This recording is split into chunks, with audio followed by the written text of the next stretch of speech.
chaque week-end. Retrouvez des matchs de Pro D2 en direct et en intégralité sur la web radio d'info-rugby.com. Avec Frédéric Calamel, président de l'USC. Monsieur le Président, je pense que ce matin, au petit déjeuner, le café avait peut-être un goût meilleur malgré le match contre Agen qui a été compliqué, parce que vous avez eu une très bonne nouvelle en provenance de la Ligue hier. Oui, tout à fait. Je crois que c'est une nouvelle qui me semble bien sûr juste. Mais donc on attendait vraiment la finalité et les motivations quant à l'acceptation ou au refus de notre réclamation. Voilà, donc ils ont bien repris les termes nécessaires. Ils ont simplement, je dirais, appliqué la réalité des faits que personne ne peut contester, si ce n'est à la rigueur le club de La Rochelle, mais je ne sais pas comment encore. Donc par rapport aux faits, aux déclarations et de l'arbitre et du délégué, les vidéos, les photos, je crois qu'on va arrêter de se persuader de la réalité des faits. Donc voilà, le temps est terminé, le joueur de Carcassonne attend que le temps soit terminé, le délégué, ce qu'il atteste, actionne la sirène, et après tout ça, notre joueur sort et donc le ballon est en ballon mort.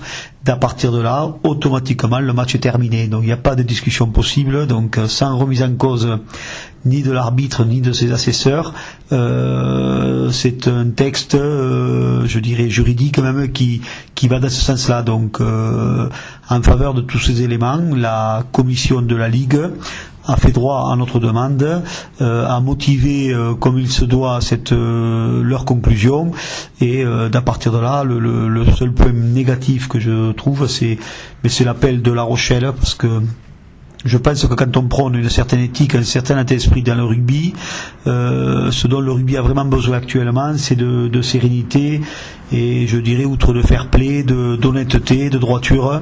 Enfin, ce sont les convictions que j'ai, notamment à travers ce sport que je vais pratiquer ou en tant que président. Et j'arrive pas à comprendre comment La Rochelle peut, je dirais, soutenir le fait qu'il n'y ait pas eu de sirène, alors que même leurs joueurs, leurs dirigeants, leur encadrement, tout le monde l'a reconnu à la fin du match.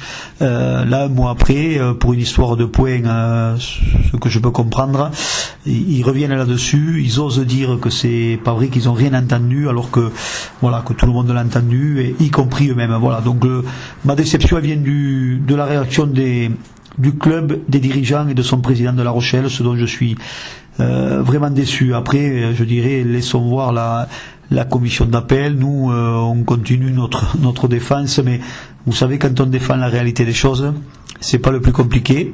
Les preuves sont avec nous, la bonne foi est avec nous, la totalité, une grande partie du rugby français est avec nous, et je crois que ce qu'a fait la Ligue avec le corps arbitral, les délégués et autres, c'est un signe très très très positif envers le rugby français. Ça veut dire qu'à un moment il peut y avoir une erreur, elle est humaine, et d'à partir de là, il y a un règlement, on l'applique. Quand il n'est pas appliqué, on reconnaît qu'il aurait fallu l'appliquer. Voilà, c'est pas plus compliqué que ça. Mais si un grand vainqueur, outre mon club bien sûr, et d'un point de vue comptable, mais c'est, je crois, le rugby français. Voilà, s'il y a un bémol, c'est simplement la réaction de La Rochelle. Alors je te parlais du bénéfice comptable, puisque vous, c'est 3 points de plus au classement, ça vous permet de recoller ex-aequo avec Bourg-en-Bresse, mais bon, pour autant, l'USC est toujours dans les tréfonds du classement, et ça veut dire qu'il va falloir une réaction tôt ou tard, y compris ce week-end du côté de Dax. Oui, bien sûr. De toute manière, on fait un championnat à 3, donc, et sur 3, il y en a 2 qui vont disparaître de la Pro D2. Ces 3 points, simplement, un donne le droit à la victoire qu'avaient acquis mes joueurs sur le terrain. C'est quand même pas rien, d'un point de vue tout au moins moral, et d'un point de vue comptable. Mais on est au niveau de Bourg, et donc on est 3 points devant Auch, ce qui, comme vous le dites fort justement, nous permet d'envisager l'avenir, non pas avec sérénité, mais en fait il nous appartient. Voilà, si sportivement on fait ce qu'il faut, on assure les matchs à la maison, et si on arrive à faire une perf à l'extérieur, on sera en Pro D2. Donc alors ça sera ce week-end, les week-ends d'après, peu importe, mais ce qui est certain, c'est qu'on va aller à Dax avec des ambitions de ramener un maximum de points, et si par bonheur on pouvait ramener une victoire avant la réception de Béziers, mais ça serait de bon augure. Merci beaucoup et bon déplacement. Merci à vous aussi, merci.